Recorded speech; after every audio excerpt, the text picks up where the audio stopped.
नमस्कार। सरकारी कर्मचारियों के लिए बड़ी खुशखबरी यहाँ पर आ रही है। यहाँ पर देखिए रिसेंटली एक कमेटी का गठन हुआ है जो एनपीएस के अंदर एश्योर्ड पेंशन के लिए यहाँ पर गठित की गई है।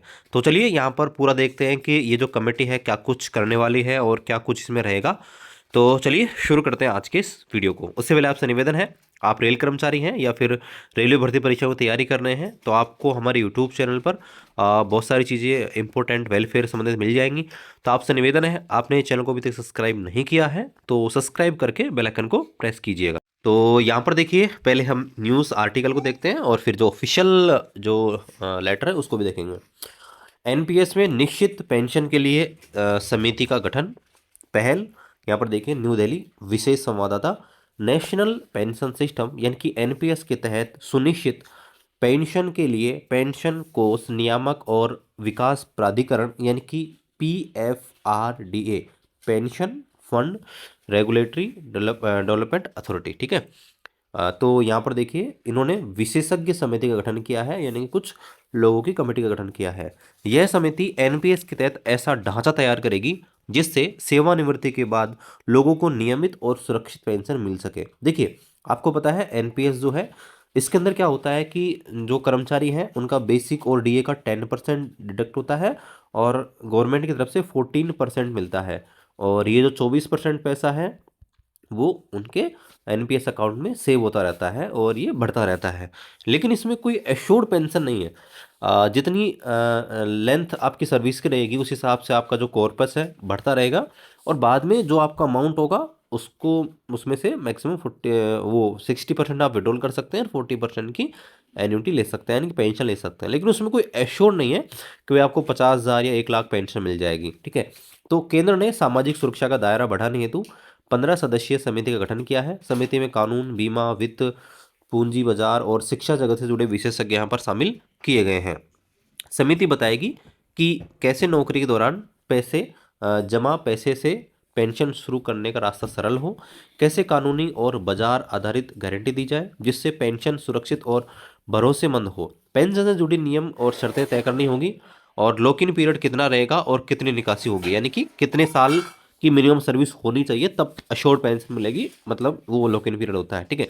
जोखिम को स्पष्ट किया जाएगा, जोखिम और कानूनी सुरक्षा को भी स्पष्ट किया जाएगा जिससे कि पेंशन देने वाली संस्थाओं के लिए मजबूत नियम बनाने और टैक्स से जुड़े पहलू स्पष्ट हों। साथ ही ग्राहकों की सुरक्षा के लिए गलत जानकारी देकर कोई योजना से न बेची जाए। तो यहाँ पर देखिए आपको पता है कि एनपीएस के तर्ज पर यूपीएस स्टार्ट की गई थी, आपको पता है। लेकिन यूपीएस एक तरह से बोल सकते हैं कि फ्लॉप सी हुई है क्योंकि कैंडिडेट जो कर्मचारी थे उन्होंने इसको अपनाया नहीं।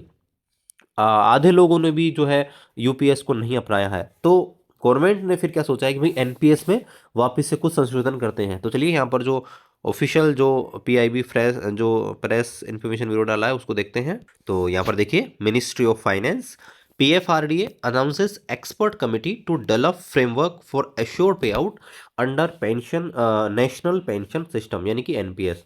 एनपीएस के अंदर पीएफआरडीए ने अनाउंस किया है एक्सपर्ट की कमेटी जो डेवलपमेंट फ्रेमवर्क करेगी अश्योर्ड पेंशन के लिए। आप देख सकते हैं 13 जनवरी 2026 का अपडेट है और न्यूज़पेपर के अंदर वही चीज़ जो अभी हमने देखी है वो सारी चीज़ यहाँ पर है। थोड़ा बहुत बदलाव हुए हम देख लेते हैं कि पीएफआरडी ने यहाँ पर एक कमेटी बनाई है जो यहाँ पर देखेगी कि एनपीएस के अंदर एश्योर्ड पेंशन दी जाए।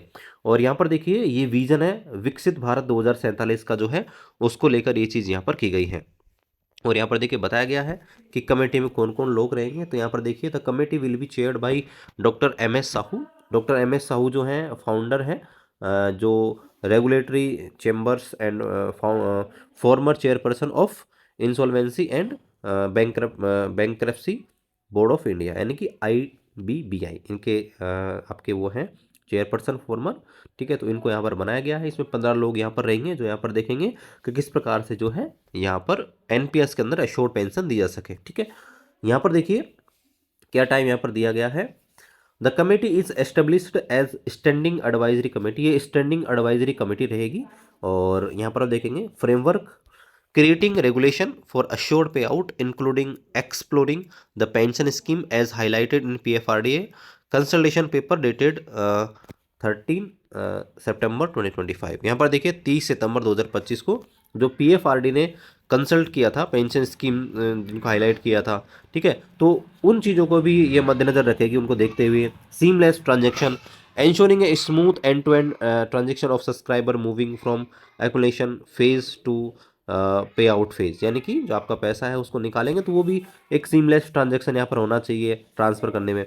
Market base assured, debiting the innovation and settlement corrupt concept to ensure legally enforcement and market based guarantee। यहाँ पर देखिए कि गारंटी तय की जाएगी कि भाई कितनी पेंशन यहाँ पर दी जाएगी, तो वो सारी चीज़ें यहाँ पर ये कमेटी करेगी, ठीक है। तो यही कुछ मिला के है। बाकी आपको पता है यूपीएस जो आई थी उसमें भी ऐसा बोला गया था, लेकिन वो बाद में जब लोगों को पता लगा कि उसमें बहुत सारी चीज़ें टर्म्स कंडीशन इस प्रकार से हैं कि एश्योर्ड पेंशन अगर आप लेते हैं तो फिर आपको जो है जो आपको अमाउंट जो मिल रहा था वो बहुत कम मिल रहा था। तो काफ़ी चीज़ें हैं, देखना होगा कि एनपीएस के अंदर ऐसा क्या कुछ बदलाव किया जाएगा जिससे दोनों चीज़ें ठीक ठाक हो, अश्योर्ड पेंशन मिले और जो एक मुश्त जो अमाउंट मिलेगा, ठीक है, लमसम अमाउंट, वो भी अच्छा खासा मिले। देखते हैं और कुछ अपडेट आएगा हम आपको और अपडेट कर देंगे। तो मिलते हैं आपसे अगली वीडियो में, तब तक जय हिंद।